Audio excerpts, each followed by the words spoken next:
Greetings friends and welcome to Let's Make a Tower Defense Part 3. So in today's video we're going to go into how to make waves of enemies spawn. So we'll have like a wave 1, wave 2 and so on and so forth. And we're going to make our little enemy over here. We're going to make him be the one that spawns. Okay, so the first thing we're going to want to do is to make a little microchip. So we're going to go into gadgets, make a microchip. We can put it in kind of near the portal, which is where they're going to be sort of spawning, but really you can put it anyway. And we're going to call this, we'll just call this waves. Or wave emitter, if wave spawner, whatever you prefer. We're going to call this one wave emitter. Then I'm going to actually make another little microchip. And this one I'm going to call wave 1. Wave 1. So then I'm going to go into wave 1. So the way that I want to do this is I'm going to go to gadgets, I'm going to open movers and outputs, and then I'm going to have an emitter. And the emitter is quite simply going to, I'm going to go L1 and square to get into it. I'm going to set the emit speed to 0, so that makes it just spawn something and not sort of shoot it out in a direction. I'm going to choose the object to emit, that's going to be our little dude over here. We can adjust by moving the little white ball, we can adjust where he's going to be. We can make it over there, we're going to make it over here, but I think we'll have it kind of central. You'll want it on continuous, keep it on continuous emits. This is how long it'll take for each of these little duties to spawn. So at the moment, every 1 second, a new little puppet will spawn, and that's pretty good. You might want to adjust this if you've got really big enemies. Because if you've got like enemies that are really big and you spawn them like every 0.5 seconds, then they might be like clipping into each other, which doesn't look very nice. But that's fine as it is. Max emitted at once, you can set that to infinite. But the max emitted is what you're going to want. And the max emitted you can make, for now, 1. And you ask me, but why are we going to make it 1? I want waves of enemies. Well, just like before, we're going to do ourselves a favor. And we're going to go into gadgets and get a value slider. And we can name this value slider number of enemies. You can see I've done this before. Then we're going to go in and we're going to say minimum value is 0, maximum value we can make really anything, 50, 30, let's say 30 for now. Alrighty. Then I'm going to say value. I'm going to go into the emitter, press L1 and square. I'm going to say max emitted.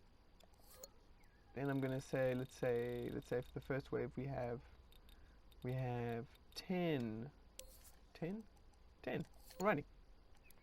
So now for our first wave we're going to have 10 enemies spawn. And it's just going to begin. We haven't got any fanciness at the moment, like timers, anything like that, but let's see what happens. And they're all cracking on, they're all doing their best. And just, yeah, following their route and living their best life. Alrighty. So that's totally cool. Wave 1 is done. Now the next question we want to ask ourselves is how are we going to make one wave end and another wave begin? Because at the moment our friends are just going to walk along. Ooh, I suppose they aren't our friends really. They're going to walk along and they're going to attack our chick. No! They're going to take out our little chick over there. So but once the first wave is done, you know, if all the enemies have you know, died, or if all our towers have taken them out, how are we going to end one wave and begin another? Well, first thing we're going to do is use the powerful, the pleasurable, the indestructible variable. And this variable, whoopsie, this variable, we're going to rename it enemies remaining. We're going to set the minimum value to 0. And the maximum value we can set to, I think 30 was the amount we said. In our, it doesn't really matter. Max value can be like 100, however many folks you're planning to spawn. And by default, we're going to set this to 1. So we have enemies remaining. At the moment, it's set to 1, and the maximum value is 30. Now we're going to go into wave 1. And we're going to say, okay, cool, we've got 10 enemies. So we're going to get a variable modifier, which is something that changes the value of the variable. We're going to have value. We're going to put it into operation value input. so 10, and we're going to make it set. Name of the variable is, of course, enemies remaining. So what does this do? I've gone a bit fast here, but what this does, enemies is 10. That means it's going to spawn 10 enemies, and it's going to set the number of enemies remaining to 10, right? So that means when we can also have like a little bit of a display at the moment. So we can go out, movers and outputs, and have a number displayer to show us how many enemies we currently have. And we can make it red, because it's all enemies. Okay, so that's going to show us the amount of enemies we have. So let's check it out if it works. So there, it shows us we have 10 enemies remaining. But how will that number actually get reduced now? Well, what we're going to do is go into our original chaps, the little puppets, our little enemies, and mess with them. But the problem is they've been used in an emitter, and when something gets emitted, it becomes invisible by default. So we're going to go to show/hide, and we're going to go to preview invisibility, and we're going to untick that. Hey, now we can. Wow, this port looks really cool. I like this actually. We can see our original puppet, and we're going to scope into them, and we're going to do a little thing where I'm just going to move this away from the portal. We do a little thing where, so we've got our root, or our root logic. Let me actually rename this quickly. I'll rename this root logic so we know what everything is at the moment. Root logic.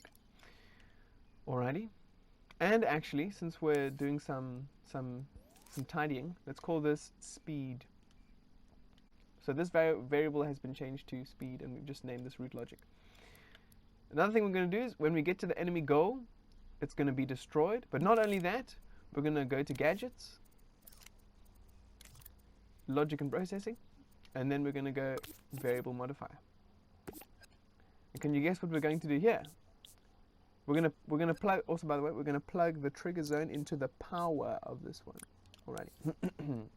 So we're going to go, name of variable is enemies remaining. We're going to add -1. So that's a little bit counterintuitive at first, because you're like, well, we want it so that when our dude over here dies, he's going to reduce the amount of enemies remaining. So when one of them dies, it's no longer 10, it's 9. But there's no minus function, or there's no minus operation type. So we're literally just adding -1. So yeah, that's how it works. We're going to copy this as well to save ourselves a headache in the future. And we're going to connect this to no health. So that means when our towers are shooting these guys at a later point and they run out of health, it'll also reduce the amount of enemies remaining. Not only when they get to their end goal, but yeah. So let's see if it works. I'm just going to do one thing, which is increase their move speed so that we don't have to spend our whole lives watching these guys slowly move through this thing. But let's check it out. So there they are running. Now they're a little bit all over the show because they're moving very fast, but that's fine. So we're on 10 at the moment. When they get to the goal, 9, 8, 7, 6, and all those good things. Alrighty. So that is currently working. Alrighty. So friends, at the moment we've got something that will show us how many enemies we have remaining. And now we're going to go into how to make that cause a next wave to begin. Alrighty friends, let's get funky. So we're going to figure out, we can actually turn off the preview invisibility, cha-ching, so that we're back to normal now. We can go into our wave emitter, and now we're going to figure out how do we make it so that when our enemies remaining equals to 0, then it's going to start the next wave. So the very first thing we're going to do, we've got wave 1 here. The next thing we're going to do is go into our gadgets, then select a selector. So A, we're going to connect to wave 1. B, we're going to connect to, wave 2. Oh, well, actually, I'm just going to copy this. I'm going to call this wave 2. And in wave 2, because it's more hectic, it's more of an intense one, I'm going to make it 12 enemies. You can also, if you want different enemies to come, you just go to the emitter and you choose a different enemy. And we're going to go B. Alrighty. But how is it going to get from A to B?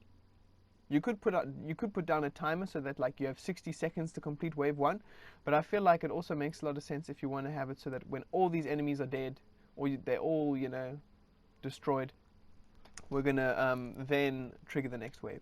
And the way we're going to do it is as follows. Bear with me. We're going to get funky here. Okay, so we've gone into gadgets, logic and processing, and we're going to go calculator. This is some funkiness. If anyone has ever done any programming stuff, work a bit like an if statement, and I'll show you why. So we have enemies remaining. The current value, we're going to plug that into A. And we're going to have it so that when A, and for the various operations we can do, when A equals to 0, something is going to happen. And that thing that is going to happen is, of course, we're going to go to the next wave.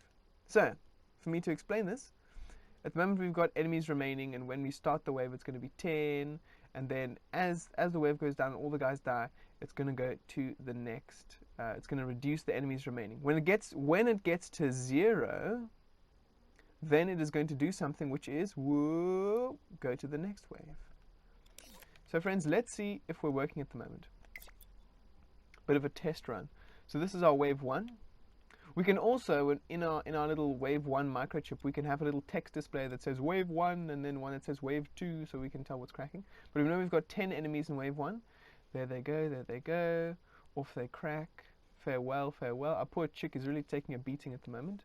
And there's our last one. Oh! And then we go straight into wave 2. Woohoo! But if you ask me, it's a little bit too fast. You want to give our poor player a little bit of time between the waves to maybe build some more towers and so on and so forth. So I'm going to delete this connection here between the calculator equals and the next input. It's called next output, but this is in fact an input. Sorry if that was unnecessarily complicated. Alrighty, we're going to put down a little timer, a good old-fashioned classic timer, and we're going to go count down. Current time, we're going to make it maximum so that it counts down from 5. And then we're actually going to put another number displayer in here so we can go to movers and outputs. Number displayer. And this can be our time. I feel like time we can put it near the top. Do you back me? I feel like time is or maybe a little bit to the right. Oops. Maybe we put this over here. We make it we make it a little bit different. We give it a little bit of like a little bit of a curviness. I think that's cool. We make it, I don't know, yellow. Yellow seems like a timey color for me. Then we're going to go into our timer and we're going to go current time, number range. We're going to put that into the number displayers and number range input. And this is going to start when, of course, the enemies remaining equals 0. It's going to start our timer. Then, let's just space this out a little bit. It's a little bit not very neat at the moment. That's a bit better. Alrighty. When the timer is finished, whoa, then we're going to go to next output. Does this look cool? Alrighty. We can also do it that when this is equal to 0, it's going to power this. So you'll only see the timer when alrighty, let's see what's up. They're having a run, yeah.